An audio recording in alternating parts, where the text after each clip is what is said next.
India में तो 26 दल जुड़ चुके हैं, बार बार बोला जा रहा है कि त्रस्त हो गई है जनता। भाई ऐसा है, जैसे आजकल पार्लियामेंट का सेशन चल रहा है, ठीक है, इनको चिल्ला तो ये रहे हैं मणिपुर पे बोले, मणिपुर पे बोले, पर असल में इनको मणिपुर की कोई चिंता नहीं है। क्यों? क्योंकि ये बहस करना नहीं चाहते। बहस होगी तो कुछ इनकी तरफ से भी खुलेगा, क्योंकि असली मणिपुर की जो जड़ में जगह जो जड़ है वो इनके टाइम में ही बिगाड़ी गई है। उस जड़ को खत्म कर, मैं मतलब ये कह के मतलब ये नहीं कि बीजेपी 2 साल हो गए हैं, अगर वो चीज़ पहले से चल रही थी तो बीजेपी ने आज तक उसको क्यों नहीं मतलब ठीक करा। ये बीजेपी का फ्लॉ है। लेकिन लेकिन लेकिन लेकिन गृह मंत्री अमित शाह ने बोला है संसद में कि हम चर्चा करना चाहते हैं, विपक्ष संसद चलने नहीं दे रहा है, बातचीत करना नहीं चाह रहा है। क्या उसमें कुछ राजनीति छुपी हुई है? राजनीति यही है ना भाई।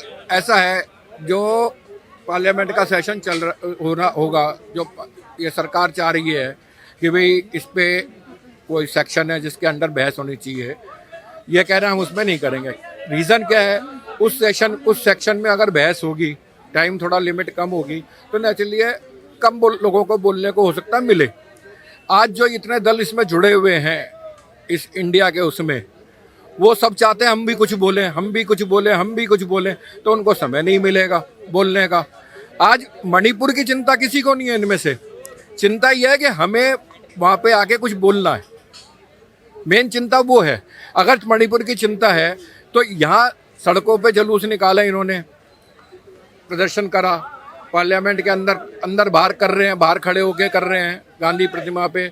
लेकिन इनमें से कितने लोग हैं जो उस वहाँ के मणिपुर के लिए चिंतित हैं और वहाँ जाके कुछ इन्होंने शांति के लिए कुछ काम करा?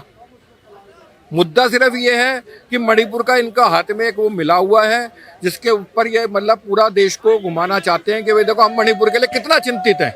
क्या आप ये कहना चाह रहे हैं कि मणिपुर के मुद्दे पर विपक्ष इस मुद्दे को भुनाना चाह रहा है? बिल्कुल भुनाने की कोशिश कर रहा है, लेकिन हाथ में कुछ नहीं आएगा। कारण इलेक्शन पे कोई फर्क नहीं पड़ेगा 2024 में? पड़ेगा, क्योंकि बीज इन्हीं का बोया हुआ है मणिपुर में। मणिपुर में जो बीज दोनों समुदायों को अलग अलग करने का, कैथी समाज को, मैथई समाज को अलग अलग करने का बीज डाला था, वो कांग्रेस ने ही डाला था अपने शासन में। उनको एक को एसटी वर्ग का बना दे दिया था, दूसरे वाले को नहीं दिया, जबकि उस वर्ग को भी एसटी का दर्जा मिलना चाहिए था।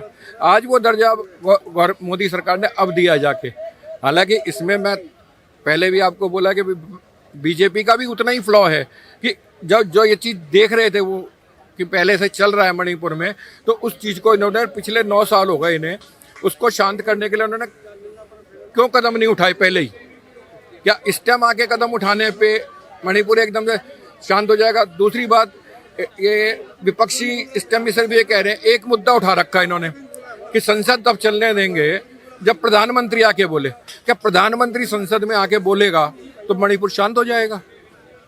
लेकिन शांत भी तो नहीं हो रहा है, शांत भी तो नहीं। गृह मंत्री साहब रह के आए हैं 4-5 दिन। मैं वही तो कह रहा हूँ भाई कि विपक्षी क्यों नहीं चर्चा करना चाह रहा। वो कह रहा पहले प्रधानमंत्री आके बोले इस पे, तो इनके दिमाग में क्या ये चीज़ है कि प्रधानमंत्री आके बोलेगा तो मणिपुर शांत हो जाएगा?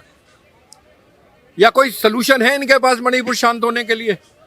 जब सोल्यूशन नहीं है तो उस पर अपनी क्यों रोटियां सेक रहे हो? वहाँ आदमी इतने मर रहे हैं, इतने जो कुछ भी हालात हो रहे हैं, तो वो उसको ठीक करने के लिए कौन सा विपक्षी आज वहाँ गया है? चलिए आप क्या कहना चाहेंगे मणिपुर पे? देखिए, मणिपुर का जो मामला है वो काफ़ी संवेदनशील है। चाहे इस तरह की घटना कहीं पे वो संवेदनशील है। पिछले 80 दिन से ज़्यादा से दिनों से मणिपुर जल रहा है। यूँ कहिए तो करीब 4 से 5 मई से। लेकिन उस मणिपुर पर ध्यान देने के बजाय हमारे प्रधानमंत्री जी विदेश घूमने में व्यस्त थे। उस मणिपुर के ऊपर चर्चा नहीं कर रहे थे। वो वीडियो कब वायरल हुआ? करीब 1 सप्ताह पहले। 1 सप्ताह पहले वायरल हुआ तो कर अब वायरल हुआ। उस समय आपने इंटरनेट बंद कर दिए थे तो वायरल कहाँ से होगा? इंटरनेट बंद था तो स्वाभाविक है कि वायरल नहीं होगा।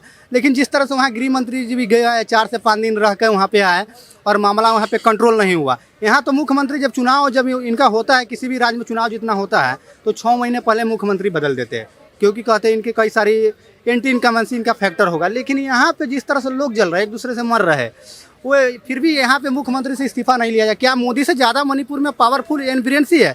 क्या बीरेन सिंह से मोदी जी डरते हैं? हमें तो लग रहा है शायद यही डरते हैं, क्योंकि उनका कुछ राज, मोदी जी का कुछ राज बीरेन से भी छुपाए हुए है। चलिए जवाब ले लेते हैं। डरते हैं क्या मुख्यमंत्री साहब से नरेंद्र मोदी जी? ऐसा है मुख्यमंत्री जैसा इन्होंने अभी बोला कि मुख्यमंत्री का इस्तीफा क्यों नहीं ले रहे या नहीं ले, जो भी है, आप ये बताओ मुख्यमंत्री का इस्तीफा लेते ही शांत हो जाएगा मुद्दा? आप मुझे ये बताओ, आप उस मुद्दे को जो भी वहाँ हो रहा है उसको शांत करने की बजाय सिर्फ दो ही विपक्ष के पास दो ही मुद्दे हैं, वीरेंद्र सिंह का इस्तीफा दो या प्रधानमंत्री आके संसद में बोले। इन दो मुद्दों से शांत हो जाएगा मणिपुर। लेकिन फिर भी सरकार तो तैयार है चर्चा करने के लिए, विपक्ष होने क्यों नहीं दे रहा है? विपक्ष अभी इस्तीफा करीब मानिए तो 1 सप्ताह से मांग रहे हैं बीरेंद्र सिंह से। चाहे सरकार की जो सिस्टम है उस पर 1 सप्ताह और 10 दिन से ज़्यादा सवाल नहीं उठा रहे, लेकिन इससे 70 दिन से आपका मणिपुर शांत आप नहीं मणिपुर को कर पाए। नॉर्थ ईस्ट पहले से एक संबंधित राज्य रहा है, वहाँ पे आपने लोगों के भड़का के कहीं ना कहीं एक चुनावी रणनीति आपका गोटियाँ सेकना चाह रहे हैं। ये जैसे आपने गुजरात में लोगों को लड़ा कर आप शासन कर रहे हैं, इसी तरह कहीं ना कहीं आपका एक सोच है कि मणिपुर में एक दूसरे को बांट कर लंबा शासन किया जाए, शायद यही आप इनका सोच है।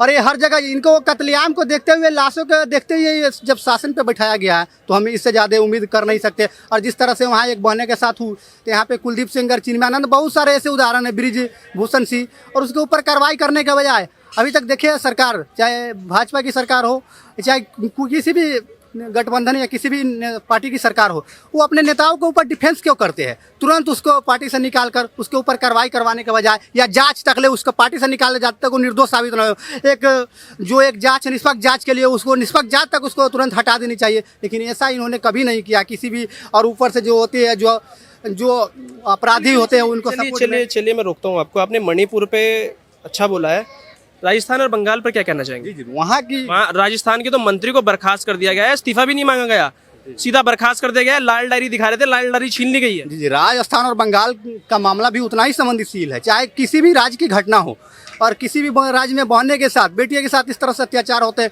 वहाँ पे इतना ही उस मामले पे भी इसी तरह से कार्रवाई होनी चाहिए। उसके ऊपर भी हम यही राय रखते हैं जो मणिपुर के ऊपर रखते हैं। लेकिन मणिपुर में जिस तरह से पिछले 80 दिनों से हजारों लोग मारे गए हैं, मीडिया में वो खबर नहीं आ पाती। नहीं, आप मणिपुर का हमने सुन लिया, आप राजस्थान बंगाल के बारे में बोलिए। राजेंद्र गुड़ा साहब से वो लाल डायरी क्यों छीनी गई? हम कह रहे हैं राजस्थान में भी वही नहीं, वो लाल डायरी क्यों छीनी गई? लाल डायरी क्यों छीनी गई ये तो कांग्रेस की जो लीडर हो आपको बताएंगे, लेकिन लाल डायरी में उसमें कुछ था अशोक गहलोत साहब के लिए कुछ लिखा हुआ था उसके अंदर। हम पहली बात, मैं राजस्थान से भी नहीं हूँ, हम बिहार से हैं। आपको मणिपुर के बारे में तो अच्छी जानकारी है, तो राजस्थान और बंगाल के बारे में भी होगा। उस डायरी के बारे में स्पेशल बात कर रहे हैं, और उस डायरी में कुछ ना होगा तो छीना तो नहीं जाता। और लेकिन आरोप दोनों का लग रहा है कि डायरी छीन लिया गया, और इनका आरोप पहली बात तो राजेंद्र गुहा जी है। मुद्दा है उस डायरी में क्या था, क्यों छीना गया और इस्तीफा भी नहीं मांगा गया, बर्खास्त कर दिया गया? देखिए, बर्खास्त किया गया कि कांग्रेस पार्टी, उन्होंने यही बोला था ना कि मणिपुर पे बोलने से पहले अपने गिरेबान में झांक के देखे। जी, जो उन्होंने कहा था मणिपुर पे बोलने से पहले अपने गिरेबान में झांके, या उनका कथन से हम सहमत है, उन्होंने बिल्कुल सही कहा था। लेकिन मणिपुर में जो बेटिया के साथ हुई है तो वो एक अत्याचार तो है ही, और यहाँ पे भी वो दोनों घटना को हम कॉमन मानते हैं। लेकिन इसके साथ ही मणिपुर में जो घटना हुई है वो कहीं ना कहीं काफ़ी खतरनाक है। आप 80 दिन से देखिए किसी भी राज्य में, वहाँ पे हमारे एक बिहार का मित्र रहते हैं, वहाँ पे काम करते हैं, वो कह रहा है 45 दिन से हम घर से बाहर नहीं निकले, जैसे तैसे कुछ खाना आ जाता है, खाना खा लेते हैं। वहाँ बहुत हमें फ़ोन किया था तो कुछ पैसे सेंड करने के लिए, हमने कहा ठीक है देखते हैं।